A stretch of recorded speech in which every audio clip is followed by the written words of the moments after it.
বাওড়ে মাছ মরে লক্ষাধিক টাকার ক্ষতির মুখে 272টি মৎস্যজীবী পরিবার। সিন্দ্রানী বগুলা বাওড়ে হঠাৎই মরে ভেসে উঠল বাওড়ের সমস্ত মাছ।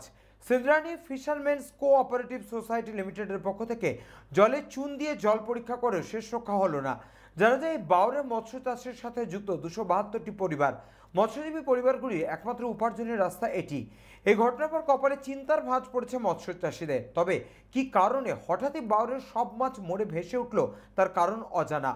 সিন্দ্রানী ফিশারম্যানস কোঅপারেটিভ সোসাইটি লিমিটেডের সভাপতি সুজিত বিশ্বাস বলেন, কি কারণে মাছ মারা গেল তা সঠিকভাবে বলা যাচ্ছে না, তবে অনুমান করা হচ্ছে গরমের কারণে এমনটা হতে পারে।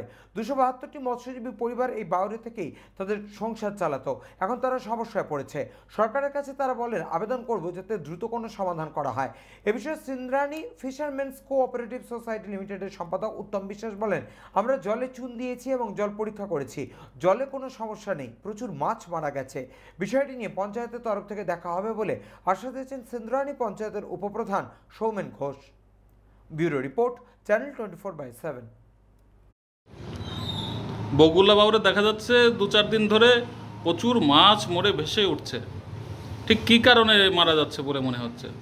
ঠিক কী কারণে মরছে এটা আমরা বুঝতে পারছি না। আমরা প্রচণ্ডভাবে চেষ্টা করেছি। আমরা 15-20 কুইন্টাল চুনও ফেলেছি। দেখা যাচ্ছে হঠাৎ করে গরম করার জন্য আমাদের প্রচুর মাছ মারা গেছে। আমাদের 271টা ফ্যামিলি ভীষণভাবে, মৎস্যজীবী যারা আছে তারা ভীষণভাবে অসহায় হয়ে পড়েছে, ভেঙে পড়েছে। আমরা সরকারের কাছে দৃষ্টি আকর্ষণ করব যাতে এই যে 271টা ফ্যামিলি এরা যাতে বেঁচে থাকতে পারে। এদের রুটি রোজগার ওই আমাদের ওই বাওড়ের জলাশয় থেকে। এই যে মাছ মারা গেছে, এরা অসহায় হয়ে পড়েছে, এরা এই জীবন জীবিকা নিয়ে টান পড়েছে এদের। যাতে সরকার আমাদের এই দৃষ্টি আকর্ষণ করে আমাদের যাতে সাহায্য করে এই অনুরোধ করব। আমরা তাহলে আমাদের এই গরিব মানুষগুলো বেঁচে যাবে।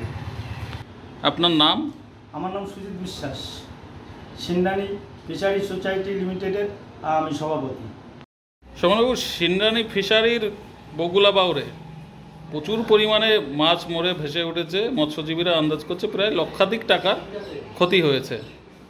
তা তারা সরকারের কাছে আবেদন জানাচ্ছে। আপনারা এই বিষয়ে কি পদক্ষেপ গ্রহণ করছেন? আমরা বিষয়টা নিয়ে খুবই চিন্তিত। কেননা দুটো বাওড়াতে সিন্দ্রানী ফিশারি, এতে 271টা পরিবার জড়িত। সবই ওই মাছ ধরে ওদের জীবন জীবিকা চলে। আমরাও পঞ্চায়েতগতভাবে বিভিন্ন স্তরে আমরাও জানাবো লিখিতভাবে, যাতে ফিশারি অনুদান পায়। ঠিক কী কারণে মাছ মারা যাচ্ছে কি জানা গেল? সেটা কেউই বলতে যাচ্ছে না এখন কী কারণে মারা যাচ্ছে। আচ্ছা, সিন্দ্রানী ফিশারির অন্তর্গত বগুলা বাওড়ে প্রচুর টাকার মাছ মারা যে ভেসে উঠছে। কত টাকার মাছ মনে হচ্ছে? কত টাকার ক্ষতি হলো? এখানে নির্দিষ্ট করে বলা যাবে না কত টাকার মাছ, কিন্তু প্রচুর মাছ মারা গিয়েছে। কোনো এক অজানা রোগে এই মাছগুলো মারা যাচ্ছে।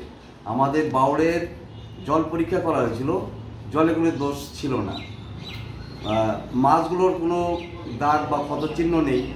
এমনিতেই এই মাছগুলো মারা যাচ্ছে প্রচণ্ড রোদের কারণে হোক, যে কোনো কারণেই, যেটা আমরা ভাবতে পারছি না। প্রচুর মাছ মারা গেছে।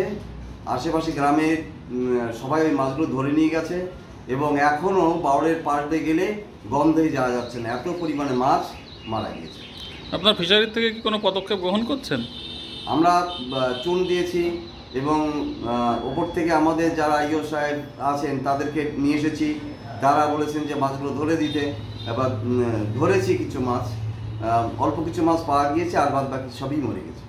কত মৎস্যজীবী এই মাছ চাষের উপরে নির্ভরশীল? 72 জন মৎস্যজীবী আমাদের এই দুটো বাওড়ের জলাশয় আমরা জীবিকা নির্বাহ করি।